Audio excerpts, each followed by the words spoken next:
Before modern rescue teams, survival depended on ordinary men, just like me and you. Men who risked everything, even in the worst conditions, just to bring others home.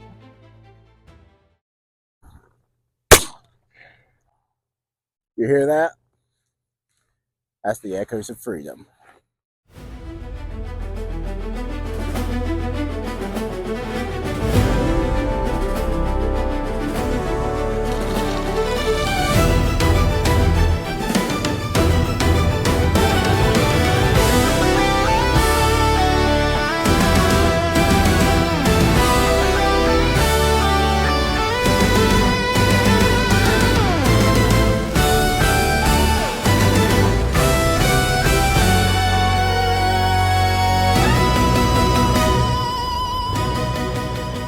What's up, historians? We're back again. We're here at the Oregon Inlet Life-Saving Station. That is this building behind me, and it's right here, situated on the banks of the Outer Banks here in North Carolina, on the Oregon Inlet. The water behind me over there, just over the hills, well, I can't see it because of the fog this morning, but it still looks beautiful. But for centuries, this has been known as part of the graveyard of the Atlantic, a piece where shifting shoals, powerful currents, hurricanes, and dense fog sent thousands of ships to the bottom. And before the modern Coast Guard, before radar, before rescue helicopters, there were the men of the U.S. Life-Saving Service. And this Oregon Inlet Life-Saving Station was one of their most important outposts. To understand why the station existed, you have to understand these waters. The Outer Banks sits where the warm Gulf Stream meets the cold Labrador Current. That collision creates violent storms, unpredictable waves, and shifting sandbars. Ships would run aground just offshore, sometimes within sight of land, but in water too rough for them to save themselves. And when that happened, they had only one hope: the surfmen. So the Oregon Inlet Life Station was established in 1874, during a time when the federal government was finally organizing a professional coastal rescue system. These stations were spaced along the coast close enough that their crews could patrol the beaches between them. Every night and every season and all weather, 2 men at a time would walk miles through dark carrying lanterns, watching the ocean for distress signals or wrecks. Imagine this: walking this shoreline in the middle of a winter storm, wind cutting through you. I can kind of imagine it today because the wind is pretty strong, and it's February. It's like 40 degrees out here. It's cold. Sand blasting your face, and knowing that if you saw a ship in trouble, you were the rescue. And that's the echoes of freedom we hear. Freedom for these sailors to know that they've got help coming from this life-saving station. So there's one phrase: you have to go out. The life-saving station had a motto: you have to go out, but you don't have to come back. That wasn't poesy, it was policy. If a ship wrecked, the surfmen launched, no matter the conditions.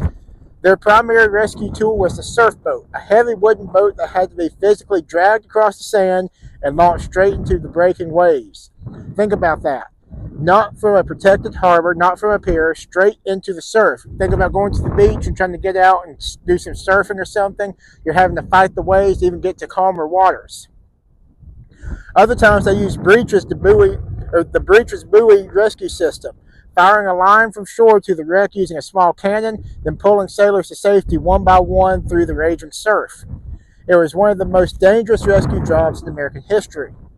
So let's make a connection here. Oregon Inlet also sits near one of the most famous life-saving service stories of all, the Pea Island Station, commanded by Richard Etheridge, the first African-American station keeper.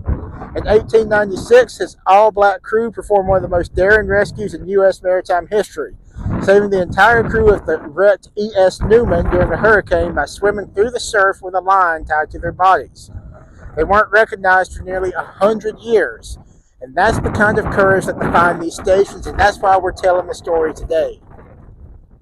So daily life at the station. Life here wasn't just rescues, it was endless drills, equipment maintenance, beach patrol, and water observation. The crew had to be in peak physical condition because when the call came, there was no time to prepare. You were already going. In 1915, the U.S. Life-Saving Service merged with the Revenue Cutter Service to form the United States Coast Guard. So when you see Coast Guard rescue swimmers and helicopters today, their roots come back to places just like this one. to these surfmen, to this shoreline, to this building. So standing here at Oregon Inlet, it's easy to focus on the beauty, but this was a place of constant danger, a place where ships broke apart in the dark, men walked into freezing surf, and ordinary people performed extraordinary acts of courage. They didn't do it for fame. Most of their names are forgotten, but hundreds, even thousands of people are alive today because they went out in the storm. So this isn't just a story about shipwrecks. It's a story about service, about sacrifice, about a time when rescue meant rowing into the ocean with nothing but strength, skill, and determination. And it happened right here on the Outer Banks. We will see you on the next adventure as we continue to listen to the echoes of freedom. The past has so many stories to tell, and we're just getting started. If you're ready to uncover them with us, like, subscribe, and join the mission. You can follow along on all our socials via the link below. Thank you for tuning in this week, and as always, we will see you on the next adventure.